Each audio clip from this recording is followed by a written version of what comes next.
ठीक है, तो अब हम लोग जो हैं इसको देखते हैं, principle of equalising back side and fore side distances, है ना। तो इस टॉपिक का नेम को समझने से पहले एक चीज़ समझते हैं हम लोग कि मान लो कि जो हम लोग का ये फिगर को देखिए आप लोग और से, है ना। इसमें जो है यहाँ पे इंस्ट्रूमेंट हम लोग का इंस्ट्रूमेंट जो है हम लोग का इस जगह पे ये सेटअप किया हुआ है। इसका जो ये टेलीस्कोप है ये ऐसे इसको होना चाहिए था, हॉरिजॉन्टल होना चाहिए था।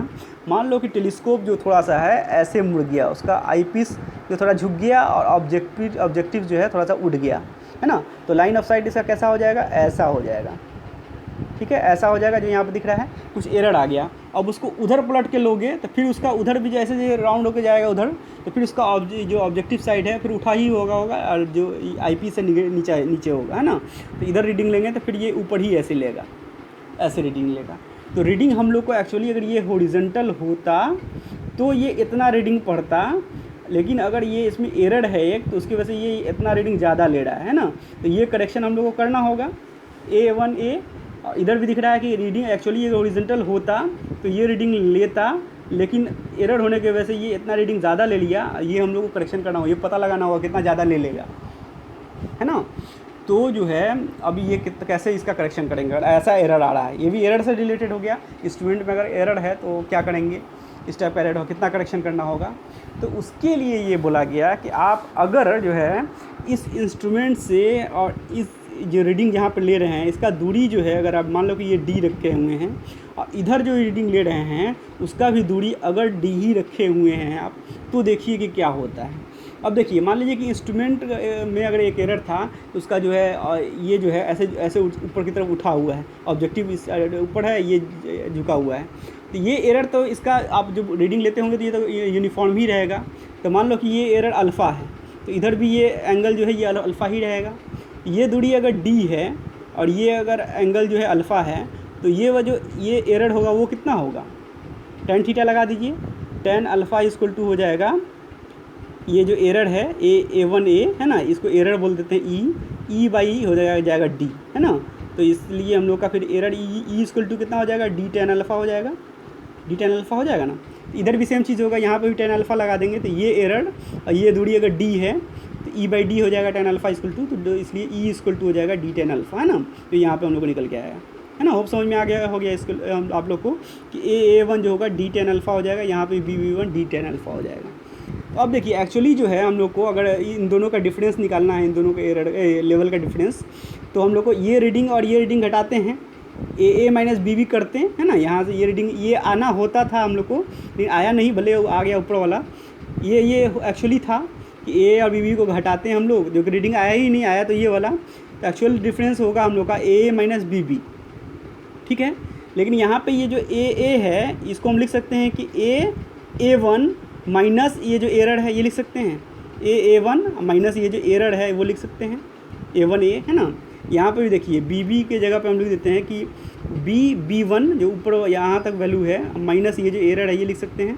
तो यहाँ पे भी जो है ये ब्रैकेट में था, ये मान लो कि BB के जगह पे ये BB1 माइनस ये D tan अल्फ़ा था, फिर ये माइनस बाहर जो ये था इससे गुना किया तो ये माइनस हो गया, ये प्लस ऐसे करके लिख दिया है, ठीक है।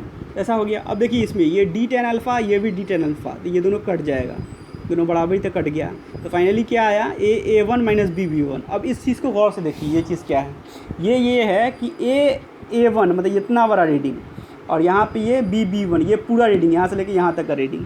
तो एक्चुअली में अगर आप ये जो रीडिंग जो ये गलत रीडिंग पढ़ लिया था तिरछा होने की वजह से, उस रीडिंग को भी अगर घटा देते हैं, ये दोनों रीडिंग को भी जो यहाँ पे दिख रहा है कि A1 माइनस BB1 भी अगर घटाते हैं तो बराबर किसके आता, जो एक्चुअल जो आप थियोरेटिकली सोच रहे थे कि घटाना चाहिए था तो AA को और ये BB को, उसको घटाने पे एक्चुअल RL आता। तो एक्चुअली इन जो गलत वाला रीडिंग को भी घटा दीजिएगा आप तब भी सही वैल्यू ही आ जाएगा, सही RL का डिफरेंस ही बता देगा, है ना।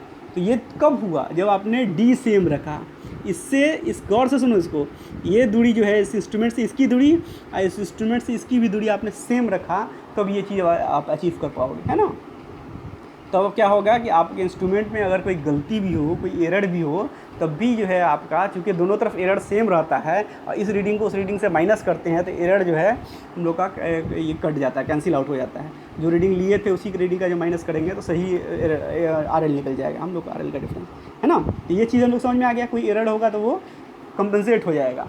तो इससे हम लोग को ये भी समझ में आया कि अगर धरती के कर्वेचर की वजह से, इसको एक बार रुक जाते हैं, इसको इरेज करते हैं, धरती के कर्वेचर के वजह से जो करेक्शन होता है, मान लो कि ये तो हॉरिजॉन्टल लाइन था, इसको एक्चुअल में लेवल लाइन होना चाहिए था, है ना, एक ऐसा लाइन होना चाहिए था, और इसको भी एक ऐसा लाइन होना चाहिए था, है ना।